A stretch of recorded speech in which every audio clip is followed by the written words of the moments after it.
How to change Instagram picture after posting. Let's jump right into the steps. First things first, open Instagram and you want to go to your profile by tapping on the profile that is on the bottom right corner. Select any of the posts that you want to edit after posting. Just go ahead and select them.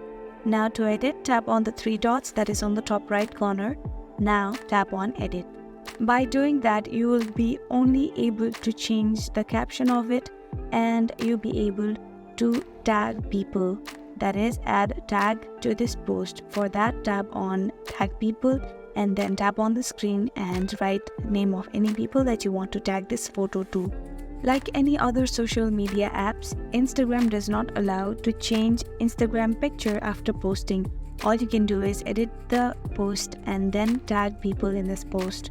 So to edit the picture, what you need to do is delete the whole post by tapping on three dots on the top right corner again, then tap on delete, then tap on delete again. So after you do that, what you need to do next is, you want to tap on the plus sign in the bottom, re-upload the picture. That is how you can change Instagram picture after posting.